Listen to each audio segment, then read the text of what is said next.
Halo, assalamualaikum warahmatullahi wabarakatuh. Jumpa lagi dengan saya Kang SM, tentunya masih di channel Aris Tenaniki. Di video kali ini saya akan membawakan sebuah cerita pendakian dengan judul Pendakian Berujung Kematian dari Prince Bandit. Bagi teman-teman yang suka membaca, nanti kita kasih link aslinya yang nanti kita taruh di deskripsi. Sebelum kita memulai ceritanya, Al-Fatihah untuk almarhum Irfangi. Baiklah, tak usah lama-lama lagi, kita langsung ke ceritanya.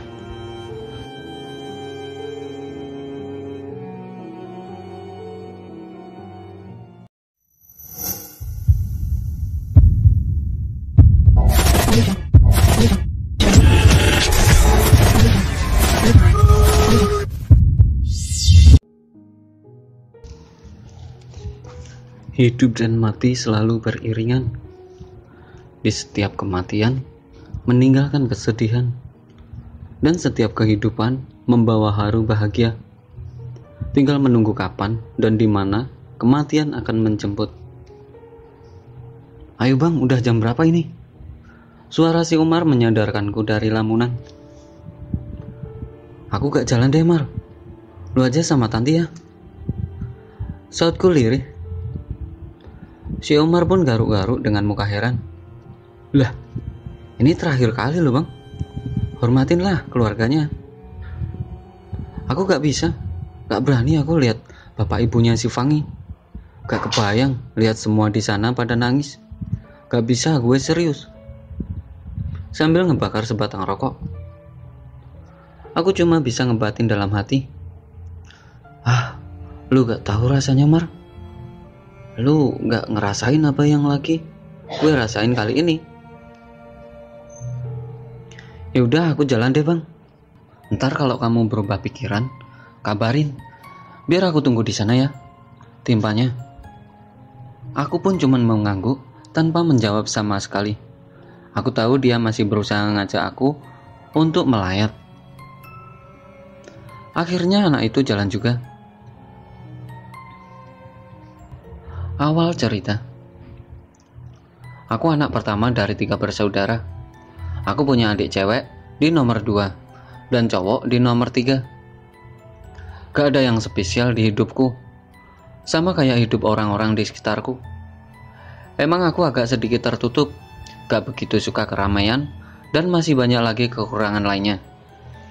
Menurut banyak orang aku dikasih kelebihan dari manusia pada umumnya, atau bisa dibilang indigo. Tapi menurutku itu kekurangan, dan aku gak suka dengan kekurangan itu. Makanya aku suka heran sama orang yang bilang, Bang, bukain dong mata ketigaku. Aku mau lihat begituan, seru kayaknya deh. Biasanya aku cuman jawab, ya aku aja gak ngerti gimana cara bukanya bre. Coba cari yang lain aja. Sambil buru-buru aku cari pengalian biar gak ngobrolin masalah itu. Capek ngeladenin orang kayak gitu. Lu gak tahu capeknya, aku tiap hari diganggu begituan. Oke lah skip, jadi ngelantur. Waktu itu kebetulan acara prawet adekku yang nomor kedua. Doi mau foto-foto di Lembang, Bandung. Bang, mau ikut gak? Aku mau ke Lembang, terus nginep di sana kayaknya. Gak pakai lama aku langsung menjawab ajakan dia. Maulah, lumayan refreshing, bisa tidur panjang. Di sini kan aku susah tidur, jawabku sambil cengengesan. Ya udah, siapin barang yang mau dibawa. Ingat jangan lalat ya bang. Oceh si Tanti sambil jalan ke kamarnya. Gak lama calon adik iparku datang. Oh, ini namanya Umar. Barang lu udah siapin bang? Oh iya, itu si Fangi yang bakal nemenin kita di Lembang nanti. Cerocosnya sambil nyamperin adikku yang lagi sibuk ngepacking barang. Aku samperin si Fangi lagi matiin mesin mobil. Ente temen Umar? Sambil aku sodorin tangan aku ngajak salaman si Fangi. Iya bang, jawabnya. Aku perhatiin sekilas dari ujung kaki sampai ujung kepala. Dalam hati, Kelihatannya baik kok. Mungkin aneh, tapi aku terbiasa begitu ketika ketemu sama orang asing. Dari sikap, nada bicara, tingkah laku, dan tatap matanya selalu aku perhatiin. Karena dari situ aku dapat gambaran keseharian orang tersebut, apakah baik atau tidak orang tersebut. Yaudahlah, skip. Fangi anaknya humble, kocak, agak sedikit koplak. Malahan menurutku, jadi dia cepet banget akrab. Selama beberapa hari di sana, dia cerita hampir seluruh hidupnya. Cerita tentang keluarga, pekerjaan, cinta, dan yang lain. Hari terakhir di Lembang. Bang, ayo bangun. Suara si Tanti langsung menggema di seluruh ruangan. Iya. Jawabku males-malesan. Aku tengok semua udah rapi. Jadi aku makhluk terakhir yang bangun. Pantesan si Tanti teriak-teriak, kampret. Batinku. Kelar mandi ala cowboy, aku langsung turun ke bawah. Aku lihat satu persatu muka yang lain. Pada tahan tawa ngedenger aku diomelin adik gue. Sempak lupa deh. Bukan bangunin aku, malah ketawa. Udah, gak pakai ketawa-tawa. Buru masukin barang ke mobil. Tempel si Tanti. Sangat disesalkan liburan yang begitu cepat. Tapi berawal dari sana, aku, Tanti, Umar, Fangi, dan yang lainnya tetap berkomunikasi untuk menjalin silaturahmi terus-menerus. Setelah beberapa bulan kemudian, kami sibuk dengan kegiatan kami masing-masing. Tanti pun sudah tinggal dengan suaminya. Walau kadang aku masih suka jenguk. Bang, lihat deh. Sambil nunjukin foto kita pas liburan di Lembang. Aku ikut mengelongok sambil nyengir. Wah iya, itu waktu lo perawet ya? Kangen ngumpul lagi aku. Si Tanti cuma nyengir doang. Lalu sambil narik tangan aku, dia bilang, semalam aku mimpi Fangi bang. Dia manggil-manggil gitu. Mukanya mulai serius. Si Umar yang tadinya makan langsung berhenti makan terus nengok ke aku. Keadaan tiba-tiba hening. Semua pandangan langsung menuju ke aku. Mungkin kamu kangen kali. Coba aja lu WA. Ucapku sekenanya. Udah bang. Udah dari kemarin aku WA si Fangi. Tapi checklist 1 doang.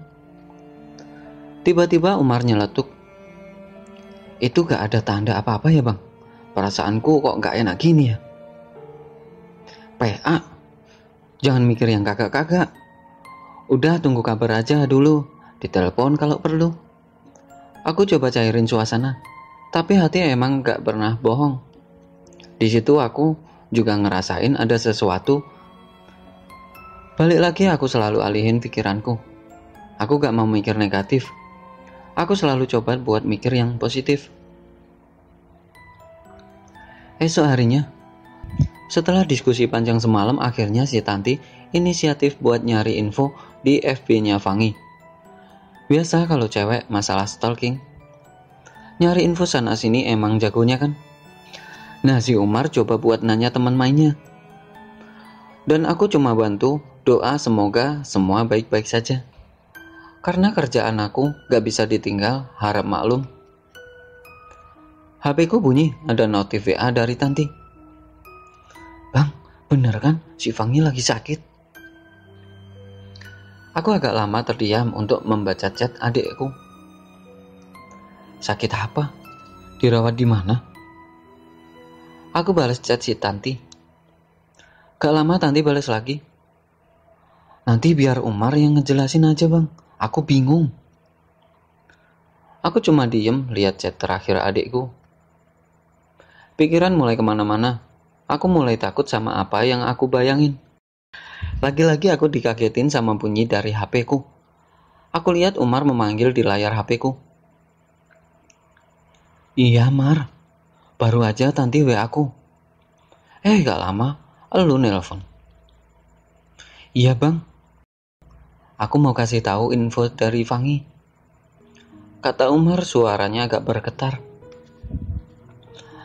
Sakit apa sih dia? Kok gak ngabarin? Kayak gak punya temen aja, jawabku dengan nada kesel. Fangi sekarang di pesantren bang, di daerah Jonggol Bogor, lagi di ruqyah. Cerita ini bukan bermaksud menyakiti keluarga almarhum. Semoga cerita ini bisa jadi pembelajaran kita semua bahwa kita hidup berdampingan dengan alam lainnya yang tak kasat mata. Aku cuma berharap tiap pembaca mau memberi doa untuk almarhum teman aneh dan buat keluarga yang ditinggalnya. Di ruqyah? Itu ruqyah apaan? Celetukku. Mana aku tahu bang, timbal Umar kemudian. Yaudah nanti ngobrol di rumah deh. Aku masih kerja, Mar. Buru-buru aku matiin teleponku. Semoga lo baik-baik aja ya, Fang. Doaku dalam hati. Habis itu aku lanjutin kerjaanku seperti biasa. Dan waktu benar-benar berasa lama banget. Sesampai di depan rumah Umar, belum aku matiin motor itu anak udah nongol di depan pintu. Di sini aku yakin ada yang gak beres dari kabar sakitnya si Fangi. Udah dari tadi lo nyampe rumah? Sapaku.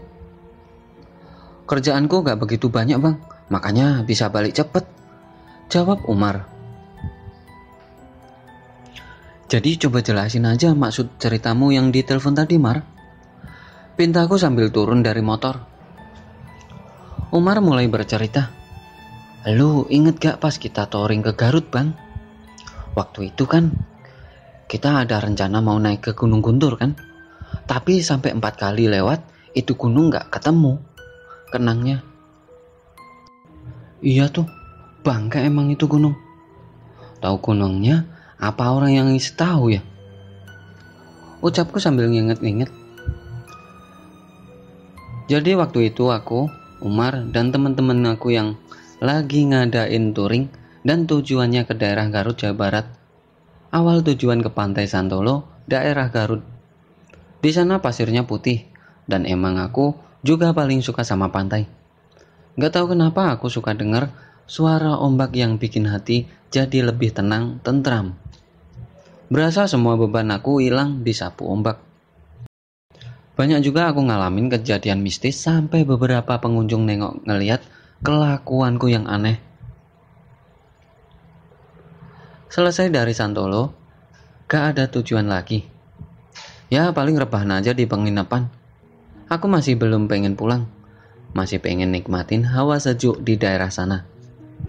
Tiba-tiba mamang tukang seblak ngasih referensi.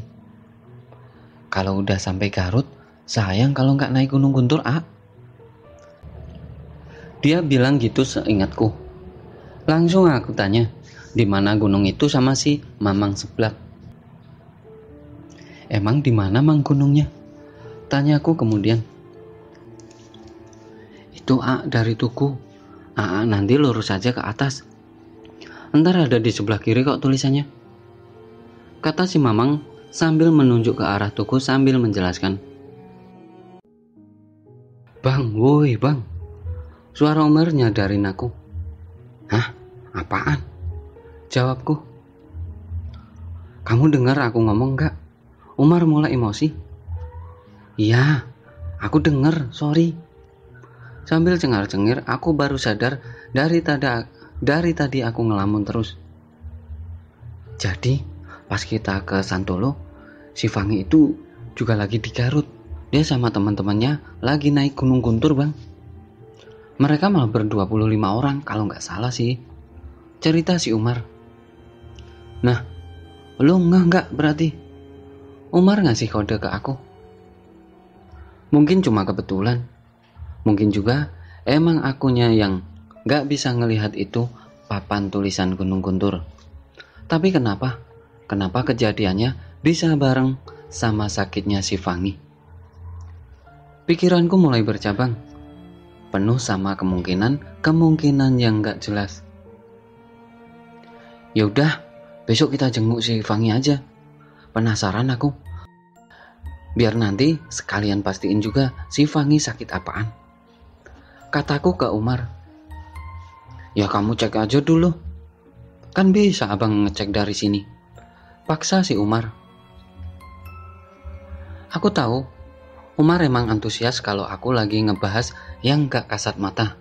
Pasti obrolan jadi panjang, bisa sampai pagi juga. Tapi aku juga selalu ngejelasin sama si Umar kalau aku gak bisa ngandelin penglihatan non fisik. Aku harus pastiin juga pakai mata yang nyata. Janganlah Mar, mending kita datengin aja ke rumahnya, sekalian silaturahmi sama keluarganya. Aku langsung udahin obrolanku.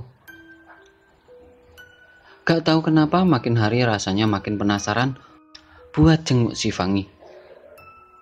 Dalam hati selalu maksa buat datengin si Fangi secepat mungkin.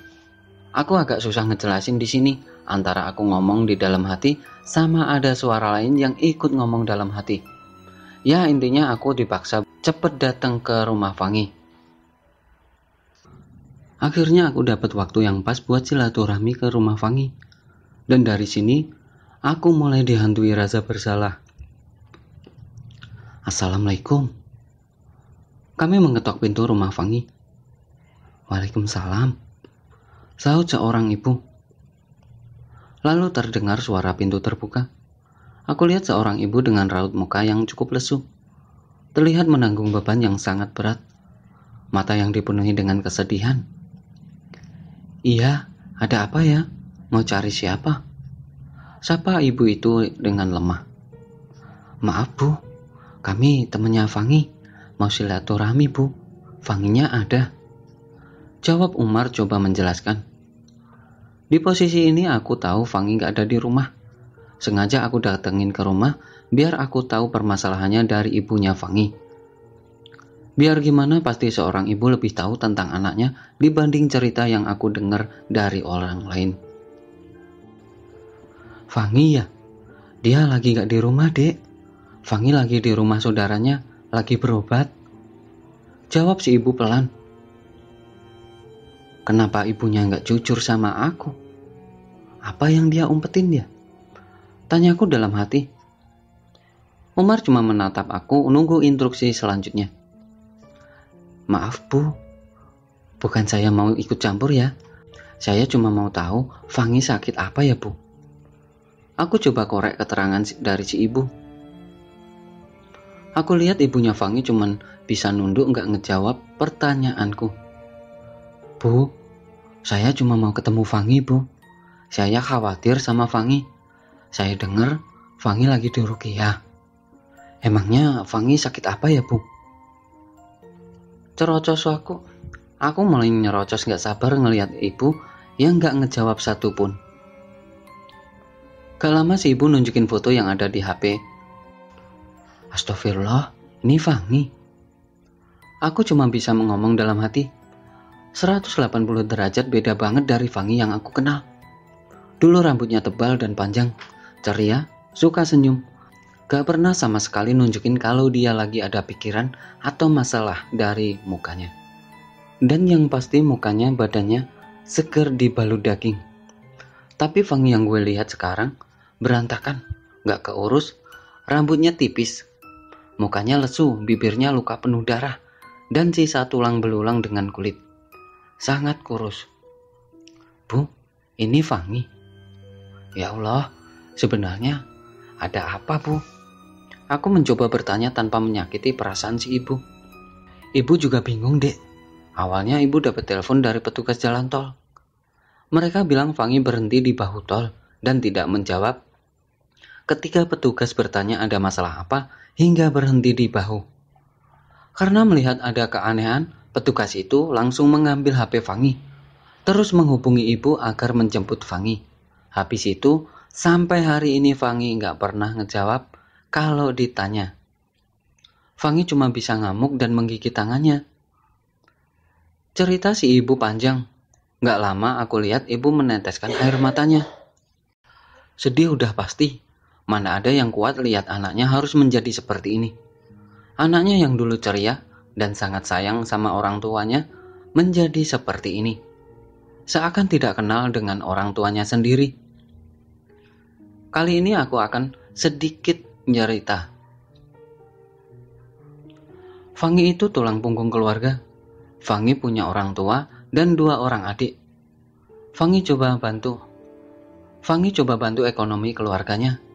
Dia ambil banyak kerja serabutan buat ngeringanin beban di rumah. Dia gak bisa dengar ibu atau adiknya mau sesuatu. Pasti dia lakuin buat berikan apa yang ibu dan adiknya mau. Termasuk biaya sekolah adik kakaknya. Jadi, lu tahu kan berharganya keluarga buat Fangi. Dan Fangi sama sekali gak pernah ngebantah apapun ucapan ibunya. Itu semua aku dengar dari si ibu. Kesel udah pasti. Sedih udah pasti. Nyesel pastilah. Campur aduk perasaanku. Kenapa bisa kayak gini? Kenapa orang sebaik Fangi harus dapat musibah kayak gini? Ngi, maafin aku. Cuma itu saja yang bisa aku ucapin. Kok bisa begini, Bu? Sebelumnya, Fangi apa ada masalah atau habis dari mana, Bu?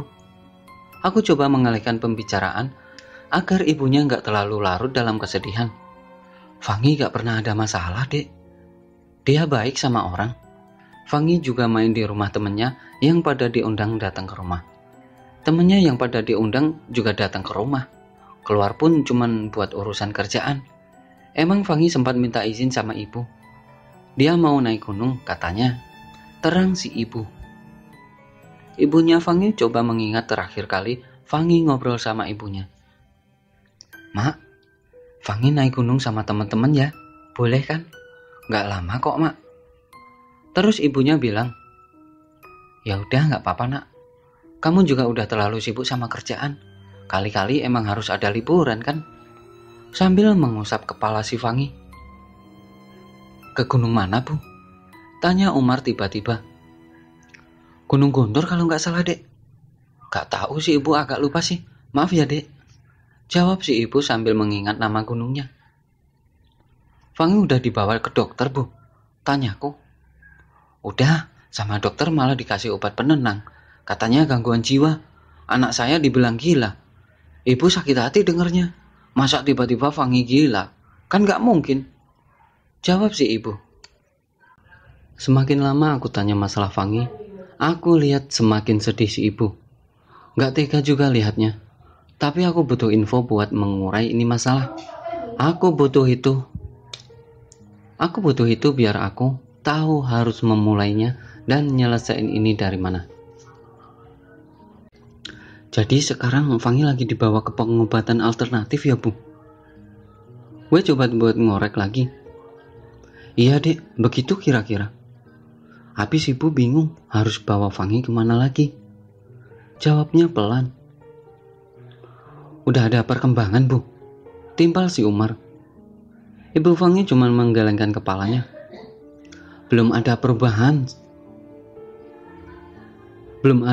sama sekali. Malah makin sedih lihat si Fangi. Makin hari makin kurus saja. Hah? Belum ada perubahan? Pengobatan apaan itu? Kata gue dalam hati. Kenapa nggak dibawa ke tempat lain, Bu? Tanya aku kembali. Belum sempat Ibu Fangi ngejawab. Bu, harusnya kalau nggak ada perubahan langsung cari alternatif yang lain, Bu. Zaman sekarang banyak alternatif yang cuma katanya aja tapi nggak pernah ngasih hasil. Umar coba menjelaskan. Ibu bingung, Dek, harus kemana lagi? Ibu udah coba datengin semua yang katanya bisa bantu si Fangi. Tapi hasilnya tetap aja begitu. Sekarang ibu udah nggak punya apa-apa. Ibu cuma bisa pasrah. Akhirnya keluar semua unek-unek si ibu beserta air matanya yang selama ini coba ditahannya. Aku colek Umar sambil menggelengkan kepala. Tanda biar Umar berhenti menanya. Umar pun mengerti apa yang aku maksud. Saya boleh jenguk Fangi, Bu? Pintaku kepada si ibu Fangi. Buat apa, Dek? Percuma. Fangi gak bakal kenal siapa-siapa. Jawabnya. Ternyata aku dilarang buat jenguk Fangi. Bu, Fangi teman saya. Biar gimana saya nggak bisa diem aja lihat Fanny yang lagi kayak gini, Bu. Saya janji saya cuma jenguk aja. Pintaku memelas. Karena aku yakin si ibu tetap bakal nggak ngizinin, dan aku bingung harus gimana lagi. Karena jujur, aku dilema satu sisi ngelihat temen aku begitu, dan di sisi lainnya aku lihat ibunya temenku menangis sedih. Akhirnya aku mencoba buat ngelihat Fanny dari jauh. Mungkin nerawang bahasa tepatnya. Agak kaget sebenarnya sama apa yang aku lihat saat itu. Iya, aku lihat si Fanny, tapi bukan Fanny yang lagi di pesantren, bukan Fanny yang lagi di ruqyah, tapi aku lihat si Fanny lagi ada di dalam tempat yang sangat gelap. Mungkin bisa dibilang gua, kalau menurut aku. Karena aku cuma bisa lihat dari kegelapan. Karena aku cuma bisa lihat dari depan dengan sedikit bantuan sinar samar-samar. Dan hawa yang aku rasain agak lembab, mungkin sedikit dingin seperti hawa di pegunungan. Astagfirullah. Sontak aku kaget dengan nada yang agak tinggi. Kenapa, Bang? Tanya Umar. Si ibu pun kaget. Kenapa, Dek? Gak apa-apa, Bu. Maaf, saya izin keluar sebentar ya, Bu. Saya mau ngerokok. Jawabku sekenanya sambil berjalan menjauh. Karena Umar udah sering ikut dan sharing sama aku masalah begituan, dia jadi agak paham sama kelakuanku. Gak lama Umar nyusul aku. Tadi, lo lihat apa, Bang? Habis ngecek si Fanny ya? Umar mencoba untuk menginterogasi aku. Iya, Mar. Kaget aku tadi kelepasan. Aku lihat Fanny, Mar. Fanny masih di gunung, Dek. Ceritaku ke Umar. Maksudmu Sukma Fanny ketinggalan, Bang? Tanya Umar penasaran. Kayaknya enggak deh. Bukan ketinggalan, emang ada yang nahan di sana. Biasanya kalau kayak gini ada yang bikin masalah. Gak mungkin banget kalau gak ada salah tiba-tiba mereka mau nahan manusia. Jelasku kasih Umar. Jangan-jangan si Fanny ngambil sesuatu di sana ya, Bang? Umar terus ngajuin pertanyaan ke aku. Aku gak bisa jawab sekarang, Mar. Lu tahu kalau aku gak punya cukup bukti. Aku bakal ngasih penjelasan, dan ini masih misteri banget. Yang pasti si Fanny gak pernah percaya hal-hal begituan. Jadi gak mungkin dia ngambil sesuatu atau apalah namanya. Aku mencoba ngasih penjelasan yang masuk akal. Kejadian masa lalu. Pengertian flashback atau bisa dibilang melihat kejadian di masa lalu. Mungkin kalian pernah dengar atau malah melihat langsung orang yang bisa melakukan flashback. Tujuan flashback adalah untuk mengetahui sebab kejadian di masa lalu yang berakibat di masa sekarang.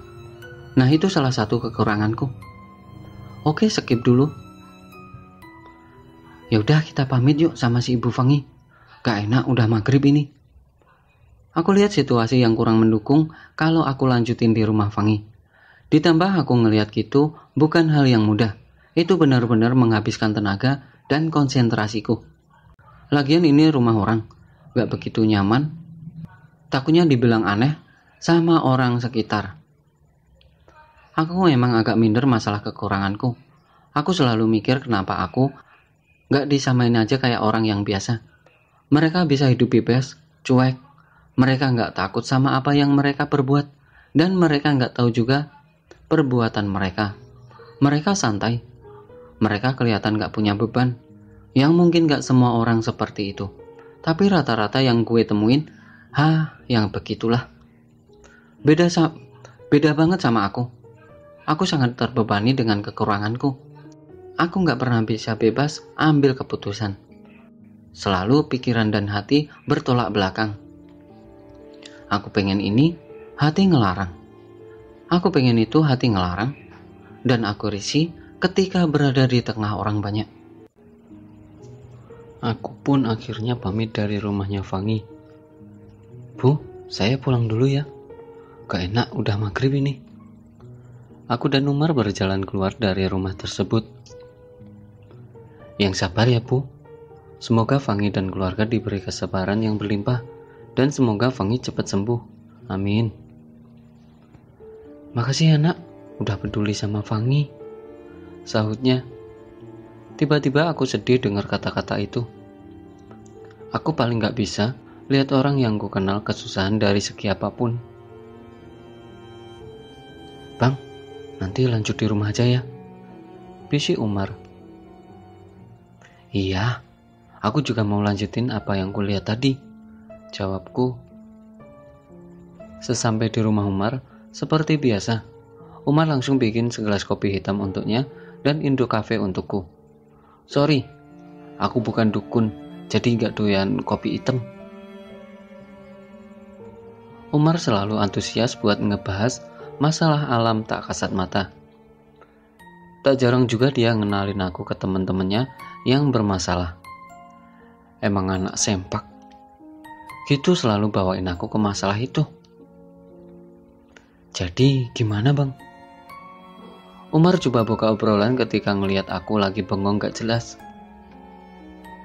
Bentar, udah kamu ngopi dulu aja. Aku mau lihat lagi, takut salah. Jawabku dingin. Aku coba tegesin lagi apa yang aku lihat tadi. Fix, jelas. Apa yang aku lihat gak berubah. Aku yakin kalau aku gak lagi ngehayal atau ngelantur kemana-mana. Aku lihat jalur yang ngebawa aku ke gunung itu. Fangi, kamu bisa dengar aku? Aku mencoba berkomunikasi sama Fangi. Aku lihat dia gak ngerespon. Dia kelihatan ketakutan, nengok kanan dan kiri. Aku juga lihat kakinya seperti diikat, mukanya berantakan, dan aku lihat lebam di muka dan seluruh badannya seperti habis disiksa. Aku coba dekati Fangi beberapa langkah, tapi seperti ada dorongan yang mendorongku untuk menjauh dari gua tersebut. Lalu aku perhatikan di sekitarku, sama sekali gak ngelihat ada perwujudan apapun. Apaan sih ini sebenarnya? Batinku. Nah, untuk mempermudah tata bahasa antara aku dan MG atau makhluk gaib, mungkin bakal aku permudah aja bahasanya ya, biar gak OOT dan gak bingung mengartikan dan takut keluar dari pemahaman cerita. Karena gak ada respon, akhirnya seperti biasa aku fokuskan untuk mengumpulkan energi di sekitar dan digabungkan dengan energiku sendiri. Lalu aku coba ledakan energi tersebut tepat di depan gua. Buat pemahaman aja, MG sangat penasaran atau kepo dengan energi. Karena di alam mereka energi bersinar terang dan mengeluarkan hawa panas. Akan sangat menyakitkan ketika energi bersentuhan dengan tubuh non-fisik. Dan energi bisa meleburkan tubuh non-fisik mereka. Mereka tahu itu dan mereka takut akan itu. Gak percaya? Coba ketika ada yang mau kesurupan, ente bisikin. Mau dileburin gak? Oke, skip aja lah ini. Gak lama muncullah sosok tinggi besar hitam di seberangku. Aku gak bisa ngelihat begitu jelas. Mungkin hampir mirip genderuwo, tapi ini lebih besar lagi dan tidak berbulu. Ada tujuan apa manusia datang ke tempat ini? Kata makhluk itu. Aku mau tahu kenapa itu manusia ada di dalam sana, sahutku. Dia mengambil barang kami, kembalikan barang kami, maka dia akan kami lepaskan, ungkap makhluk itu. Barang? Apa yang dia ambil? Pusaka. Aku mencoba bertanya lebih jauh. Kalau barang kami gak dikembalikan, digantinya dia akan tinggal di sini bersama kami, ancamnya kemudian. Tiba-tiba di sekelilingku berputar, lalu terlihat sinar terang dari berbagai arah yang membuat mataku gak bisa ngelihat.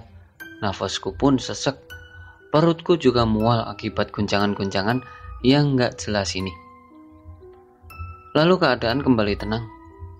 Ini batinku.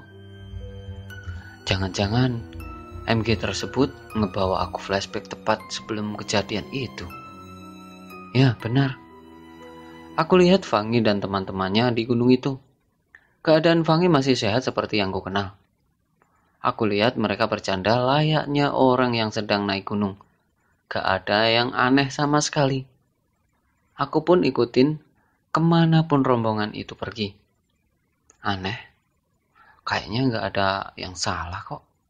Semua kelihatan normal. Batinku. Setiap sosok temannya Fangi aku lihat dengan seksama. Tetap gak ada yang salah.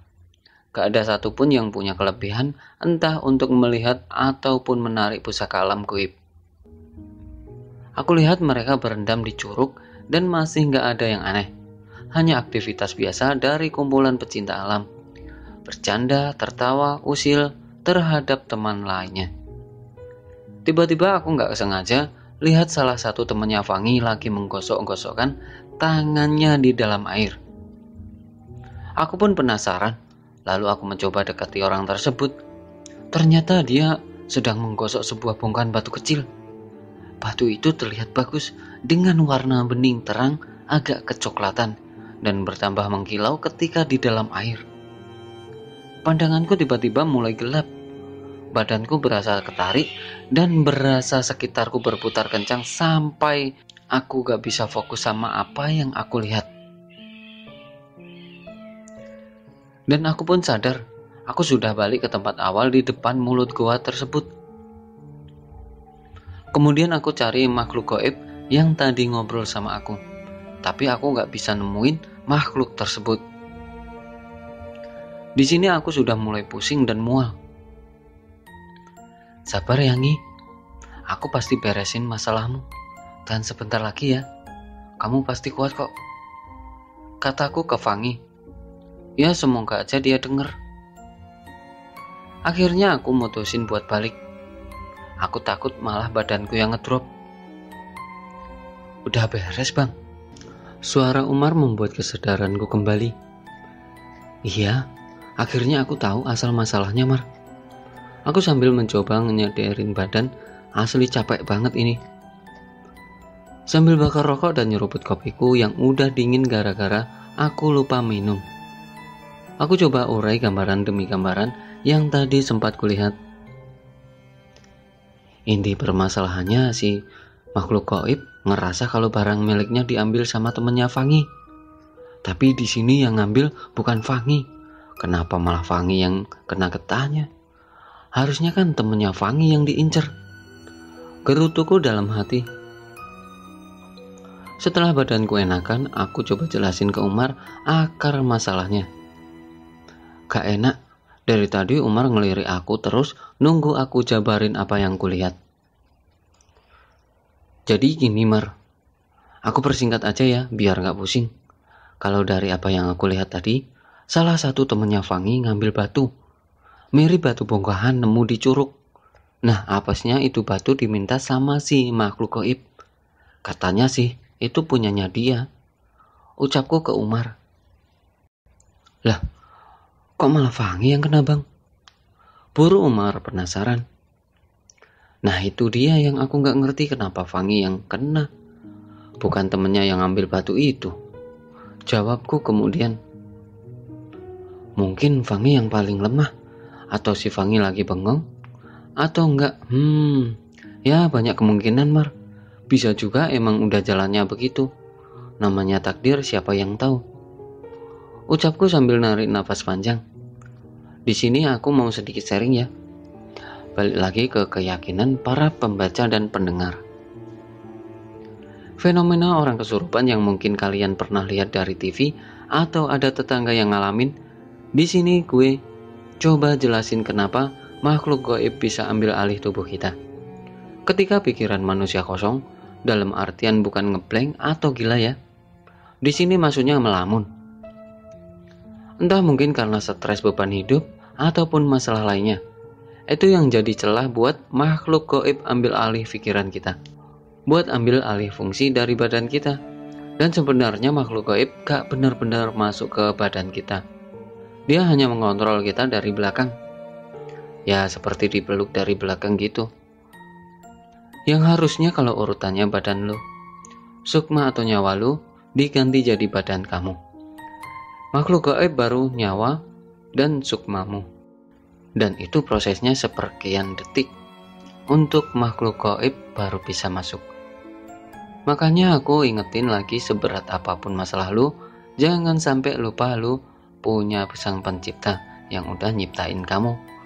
Dan sang pencipta gak bakal pernah ninggalin kamu kalau kamu inget dengannya. Kamu tahu ciri-ciri yang ambil batu itu, Bang? Tanya Umar lagi. Iya, aku lihat orangnya. Kayaknya harus kita kumpulin nanti teman-temannya Fangi yang pada naik ke gunung deh. Biar masalah ini cepat selesai. Jelasku kemudian. Iya bener, aku harus kumpulin mereka. Jangan sampai masalah ini malah panjang. Sekarang Fangi, gak tahu besok siapa lagi yang kena. Toh intinya itu makhluk gaib mau barangnya balik lagi. Dan yang paling penting, Fangi harus sehat lagi seperti sedia kala. Baru nikmatin rokokku, detik-detik yang mau habis ini, tiba-tiba aku tersadar. Udah berapa lama supaya Fangi ketahan di sana ya? Apa fisiknya Fangi masih kuat ya? Karena sebetulnya antara jasad dan sukma nggak boleh terlalu lama terpisah. Bahaya. Gerutuku dalam hati.